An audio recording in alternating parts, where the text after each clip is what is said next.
channel is called A Can of Worms. And I've been on this spiritual journey 5 years.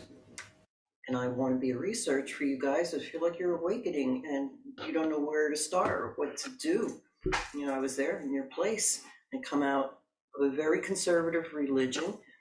And I felt guilty for even, asking these questions because, it was very discouraged. You're just supposed to pay attention to the Bible and that's it. But before I joined that religion, I was very spiritual and I had read a lot of things. And so I had that, backing me up. Like I read Power of Now, by Eckhart Tolle. Really, it's good. It's hard to do. Like it's hard for me anyway to be in the now moment all the time, but I'll try.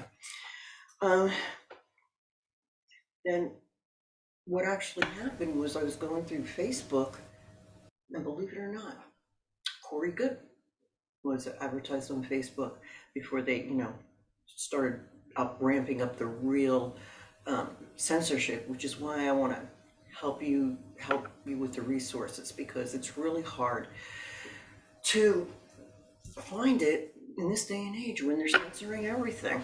I mean, anyway, I followed Corey Good. I just liked the way he sounded. He's soft-spoken. He seemed to be a introvert like me, and I can kind of, recognize our kind.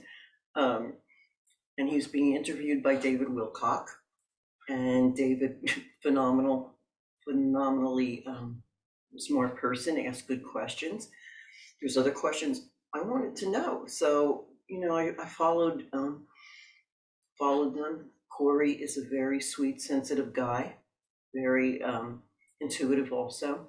His story is phenomenal. His story is unbelievable to me at first. Now I totally believe it, that he was in a secret space program, and it was called 20 and Back, where you're in it for 20 years and they age regress you and wipe your memory and put you back where you were, even in time. I know that sounds fantastical. But then I was like, wait a minute, secret space program? Secret space program? How could there be a program that we don't know about? But it's true, there's programs we don't know about. And he mentioned quite a few of them, and I found out about more. So this got me on a journey. I was like, what else is going on? And David Wilcock had a show, Wisdom Teaching, so I started watching that too. And a lot of information, if you can get it. It's not on Gaia anymore. Some people have saved it. If you search for it, I'm sure you can find the episodes. I recommend starting here. Not only because it's where I started, but because it's just comprehensive information. A lot has happened since then, so it's a good starting point, for you guys to go to. David Wilcock also has a lot of books with a lot of the same information. His latest is Awakening in the Dream, and there's other ones, as you can see.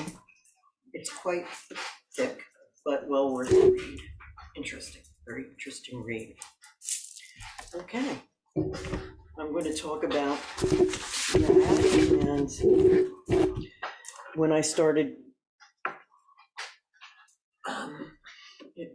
investigating all that kind of stuff, one thing led to the other, to the other.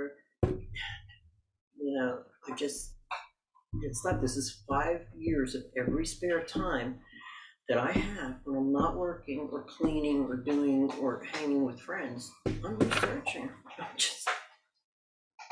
It's crazy. But yeah. Okay, so what I realized is that when I was in that religion, I love the people there, so nice and everything. But I realized that when I was in that religion, I was in a box. And already we're in a box. Sure, being in 3D, we're in a box. So why put yourself in another box? Why give yourself more rules?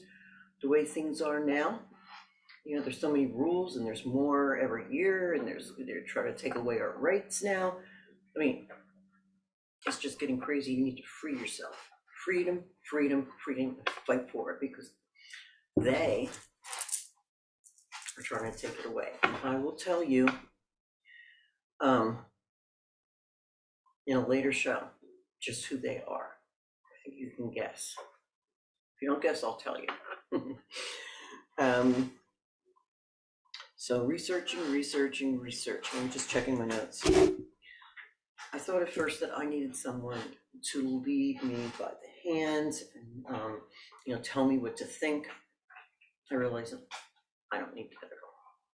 Not at all. I can do the research myself, and it's fun. The other thing I realized that I was actually strong enough to do it. I had enough inside me that I could trust my intuition, and that started slowly with the supplements that I was taking. Rion talks about, supplements. He's turned me on to the Berkey. I think I mentioned that. And, turmeric is really good. And if you take turmeric with fenugreek, it triples or quadruples the anti-inflammatory effect of it. So it's really a good thing. I take Ethereum Gold. I take the silver colloidal. Every now and then I take activated charcoal. All this gets rid of toxins. They've been pouring toxins into us like you would not believe. It was better when I was younger. It's really bad now. I mean, I only got basic 3 vaccinations when I was a kid. My parents had less. They did have them. They're pouring vaccinations into kids, just shooting them up. It's like crazy. Now they want this stupid COVID shot thing into kids as babies, as young as 3. And it keeps getting younger and younger and younger. I think of where I came from in New Jersey, the cutoff was 12. I know adults that are getting sick from this thing. I don't think every batch is bad. I think some are okay, because how suspicious would it be if everybody that got the vaccine just dropped dead or got sick? But I know someone that got Bell's palsy, but their spouse did not have any bad reactions. So, and they were elderly in their 80s. So yeah, just don't. I'm on. I tend to stay that way. So is my spouse. So is my youngest son. The other 2 probably bought into it more than we did. They're up in New Jersey. It's more of a left-leaning state on the South Carolina right now. So my older son had a very bad reaction to it. He was at a police station, thank God, getting a permit for a firearm, and he fainted, hit his forehead on the counter and fell backwards and banged the back of his head. And he was in bad shape for a while. He started convulsing. Thank God he's all right now, 100% all right. So yeah, and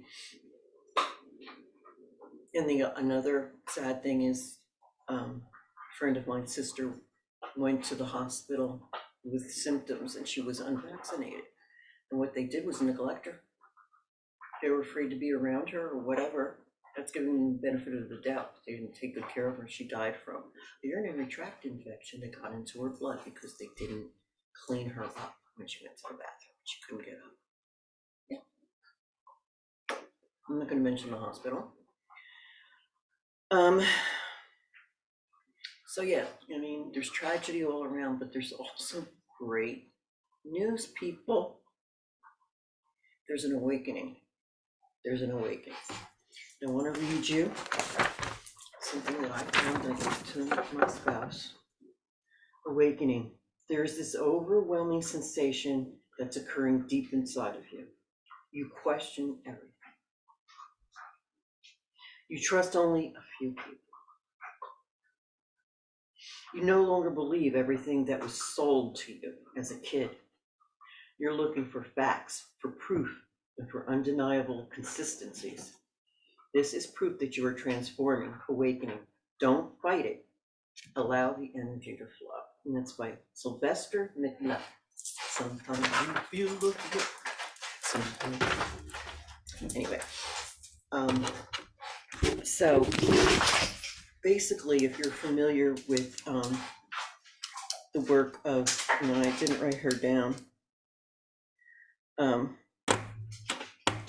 she escapes me right now. I'll think of it in a minute.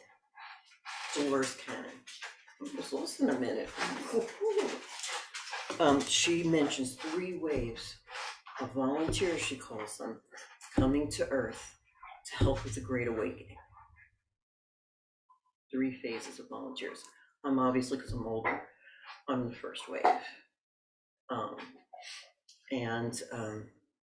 They kind of had it rougher in a way because they had to plow through all more of the brainwashing and stuff, which I really believed all that brainwashing at first. Your memory's wiped out of where you came from. If you're a star seed, you came from somewhere else, another planet. It's usually Arcturian. They're usually Arcturians or Pleiadians. I happen to think I'm Pleiadian. I feel like I'm Pleiadian. I haven't had any proof. I had psychics tell me that too. But so your memory's wiped out of where you came from. You came here to volunteer to help with the Great Awakening. It's been predicted in the Bible. It's been predicted all over the world in many different cultures and everything. The Mayans. We'll get to that in another way.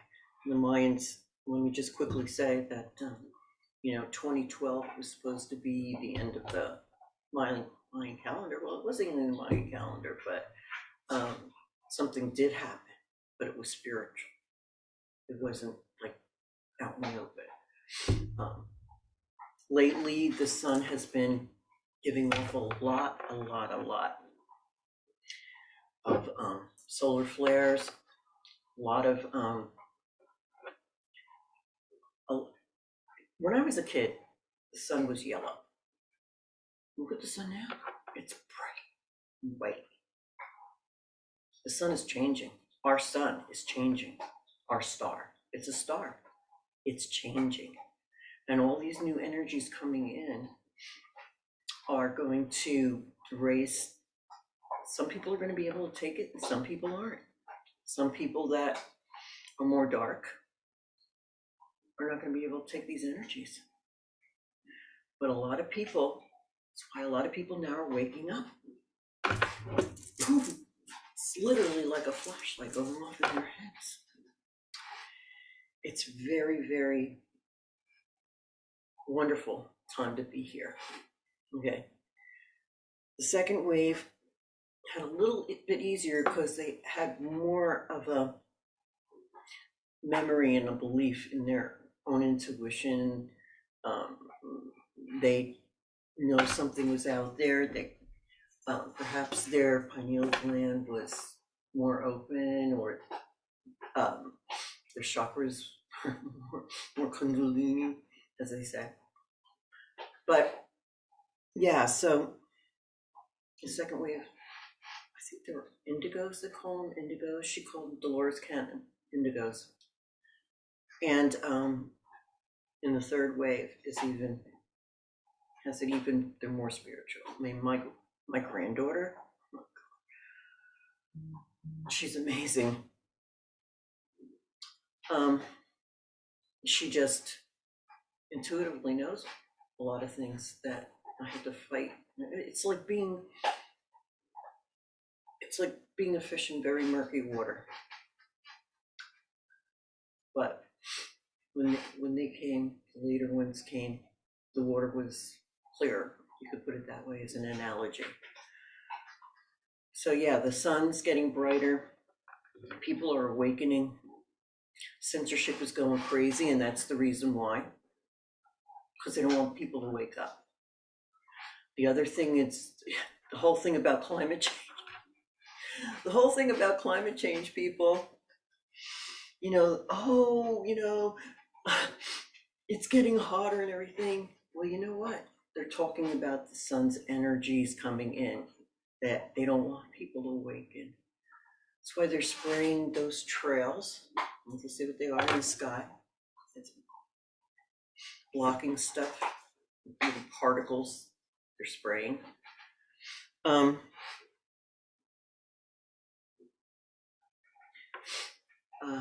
It's just there's just like a lot of stuff, big underbelly of stuff, people. I'll be getting to it. I didn't call it a can of worms for nothing. I'll be getting to it. Okay, another thing that I've noticed is an increase in narcissism. Now, I don't know, I believe that there's two, and you can refer to H.G. Tudor, knowing the narcissist. He's a self-proclaimed narcissist. Man, sock it to you, man. He really let you know. For an example, he calls his partners appliances. How about that one? They're appliances to him. So, yeah, check him out, H.G. Tudor. He states that there's two reasons narcissists are made. One's environment and one's genetic. Simple, right? I believe it makes sense to me. You can have one without the other, but if you got both. It was really good book to read about dodging energy vampires if you're empathic, if you're an empath or empathic person or a sensitive. This book, Dodging Energy Vampires by Christine Northrup. Very good book. As an empathic individual, I've been surrounded by narcissists all my life. I've only recently met a person that's very near and dear to me, that we hang around a lot, that I don't believe is a narcissist. Pretty much, they're attracted to me like, why this? Why's the honey? Why's the poop? And anyway, so, setting boundaries is a big part of the awakening. Because many star seeds, they come here, they're coming from places that are, there's not a lot of rules. People are just loving, to help each other. All this, come here and it's like, oh, this is bad. This is really hard to navigate. I don't know if I can do it, kind of a thing. And so another function of being here, Rion calls it soul rehab. Yeah. So there are apparently things that you wanted to work on when you came here. And so one of the things is setting boundaries. One of the things that we came here to work on is not keeping your frame, as Aaron Doherty calls it. Doughty? Yeah, Aaron Doughty. Keeping your frame. And so that means not leaking out your energy all over the place so that these energy vampires can come and feed off you. Yeah. Okay. Another person that really early on that I read was Conversations with God by Neale Donald Walsch. There are 3 books in the series. I joined his thing and everything. His story is phenomenal. How he came here, he was homeless for a time. He went through relationships pretty often and stuff, but great series to read. Okay, another early on David Wilcock talks a lot about. Matter of fact, he stayed with the people that wrote this book. I forget who. Here, the raw material. Now this is heavy duty going. You know, you really need someone to help you interpret it. And if you read David Wilcock's books, he goes into what they're talking about a lot. There's I didn't read them all. I read 3. I think there's more. This is channeled information. The person channeling it is,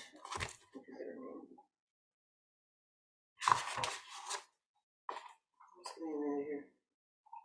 Carla Rucker.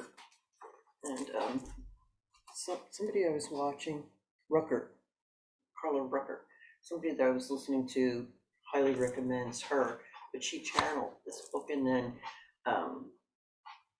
she was asked questions, and the material that came through, it's hard to explain. Apparently a group called Ra,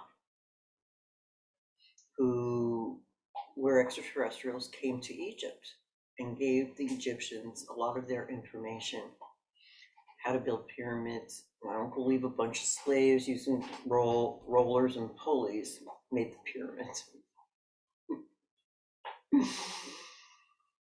No.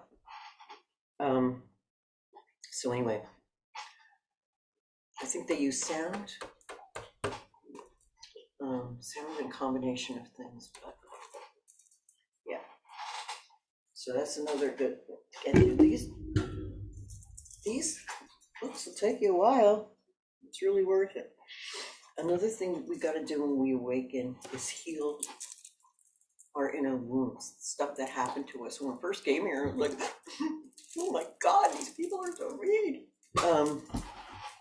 This book really helped me a lot, by Teal Swan, The Completion Process, and she tells you how to. She goes through some meditations you can do, some to help you go back in time and heal. They say heal your inner child, how to heal those wounds that you have, and it's a really good idea for anybody, not just awakening people.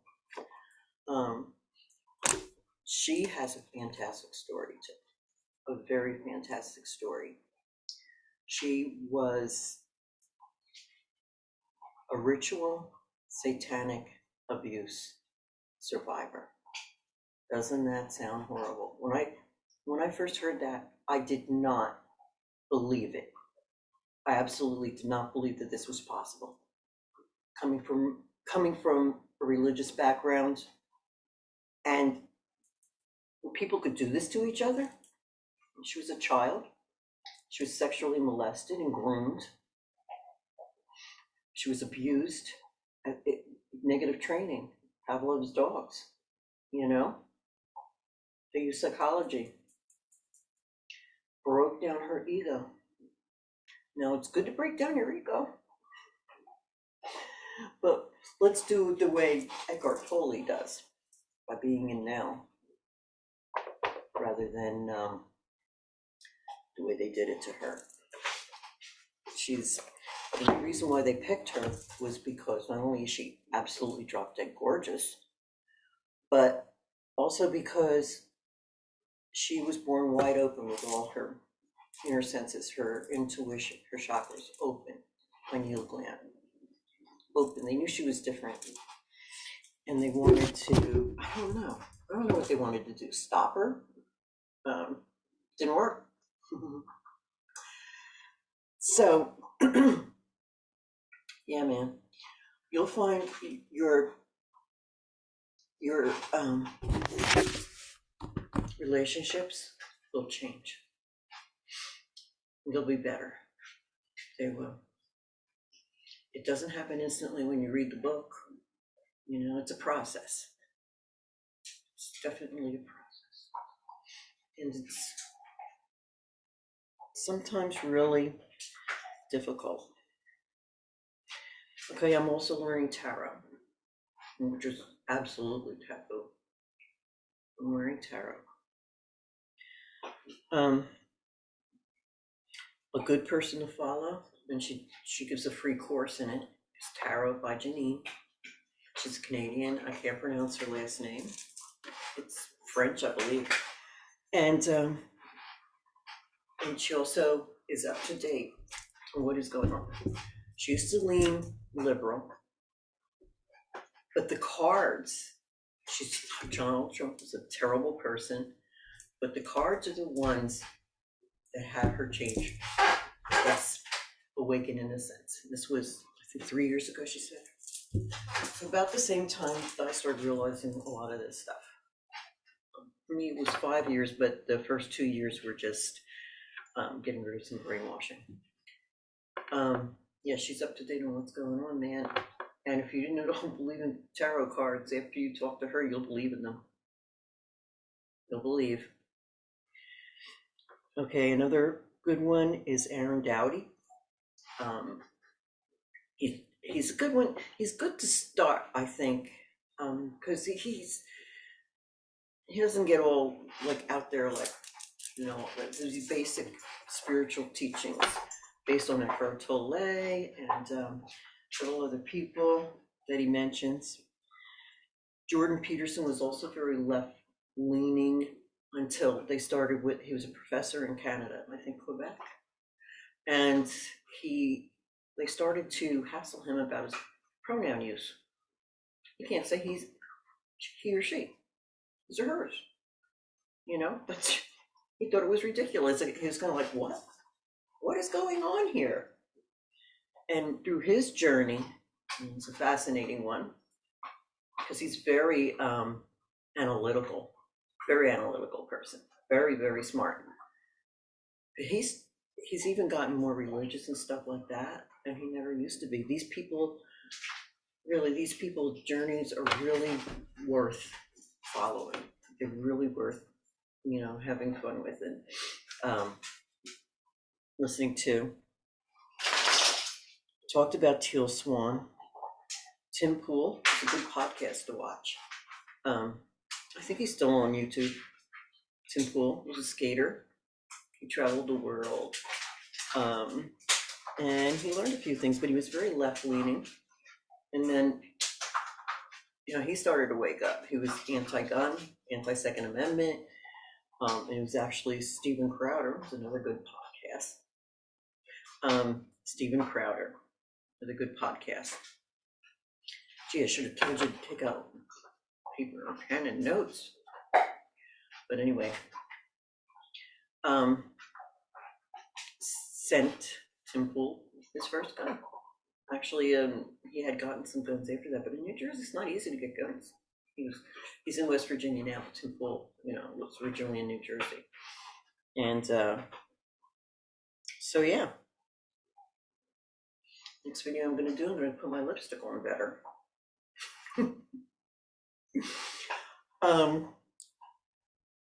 Yeah, so Steven Crowder. It's kind of long. It's a couple hours a day, I guess, but it's hysterically funny, very funny. He always was conservative, I believe. Steven Crowder. He was always conservative. Yeah, you'll enjoy that one. He does different things. He does skits and stuff too, not just talking. He goes out to campuses and stuff and says, it's called Change My Mind. And he'll say something like, women are women, men are men. Change my mind. I love it. So I think that's all I got now. Get you started. It's about a year's worth of reading, even for a reader, I think. But, there's podcasts you can watch if that's your preferred way of learning. I do both. I don't have that much time to read anymore. There's so much going on. There's so much to keep up with. Like every day it's something else. Roe versus Wade. It's so ridiculous. It just is returning the choice about ending a life to the states. That's all. Just back to the States. It's ridiculous. It's not ending that choice, if you will. It's not ending that choice.